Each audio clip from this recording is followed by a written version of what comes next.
Ladies and gentlemen, friends and family.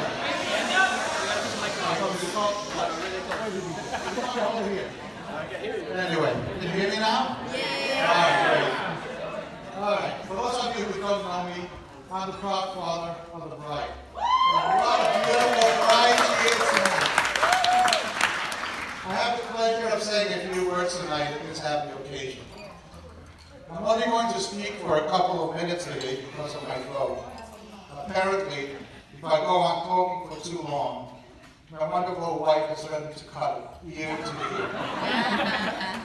Anyway, on behalf of the bride's mother, my lovely wife Susan, and myself, the bride's parents, Ken and Kathy, say that right, wait. I'd like to bid a warm welcome to all the relatives and friends who have joined us here to help us make this a very special and a happy day, as well as a memorable one for Bride and Amanda. I would like to extend a special thank you to my brother-in-law Noel and my sister-in-law Sarah, and to those that helped them in decorating the church so beautifully, and of course, cleaning after. Thank you, Sonny. Bride.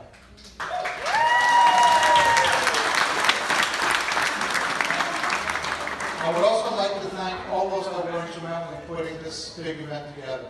My lovely wife, Susan, and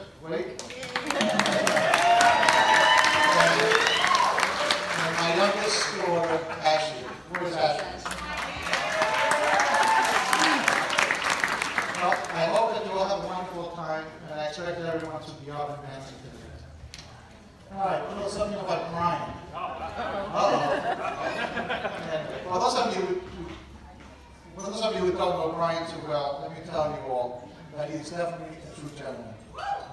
When I first met Brian, I noticed that he was very quiet, respectful, and not very talkative. He was a listener. I thought to myself that Brian already has one of the best qualities to a happy marriage. He is a good listener, and do not contradict or question your wife, lest you feel the wrath of the silent treatment. Brian, there are many other lessons learned from being married, and I'm talking from experience. First of all, you'll come to know that you can't make a fool of yourself. You will be told that unexpectedly when the time comes, and you'll come to know it. You will also find that you become the kind of person who becomes very responsible. No matter what happens or do, you'll be the one responsible. And Brian, don't ever make the mistake of trying to find out who the real boss is in the house. Believe me, you'll be much happier not knowing. In all sincerity, folks, the best quality that I have seen in Brian is the way he loves and takes care of Amanda. Brian, we're very proud and ecstatic to welcome you to our family. Oh, Amanda.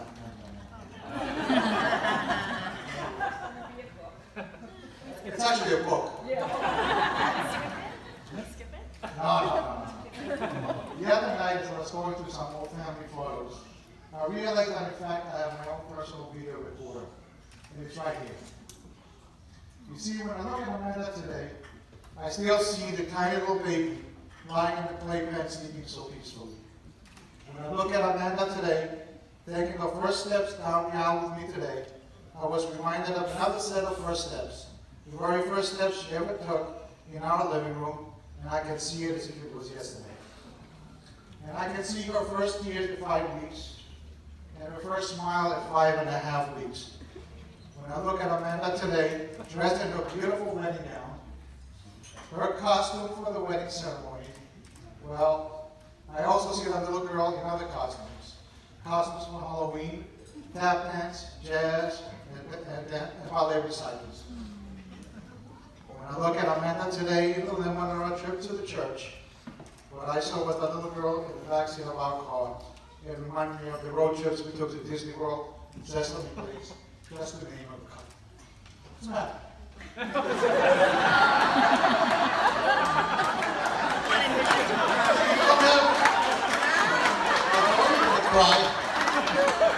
I look at Amanda today, the young woman she has become, sophisticated, confident, and not afraid to face the world, Well, she has made her mother and I very proud with all her accomplishments.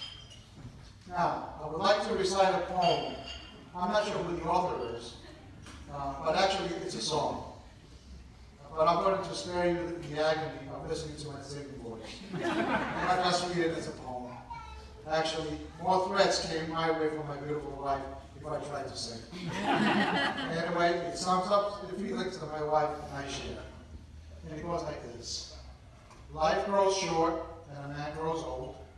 Summer's gone and the wind turns cold. Where are you going, my little one, little one? Where are you going, my daughter, my own? Turn around and you're two. Turn around and you're four. Turn around, you're a young woman going out of the door. Where are you going, my little one, little one? Pigtails and petticoats, where have you gone? Turn around and you're tiny. Turn around and you've grown. Turn around and you're a young wife with babes of your own. Where have they gone, our little ones, little ones? Where have they gone, our children, our own? Turn around and they're young. Turn around and they're old. Turn around and they've gone, and with no one to hold. Well, ladies and gentlemen, please rise and raise your glasses. You're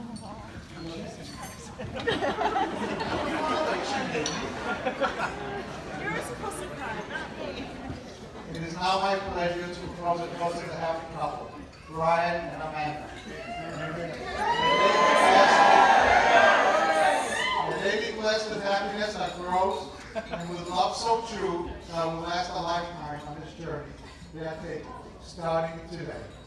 I wish them enjoyment for today, the fulfillment of all their hopes and dreams for tomorrow, and love and happiness always. Cheers.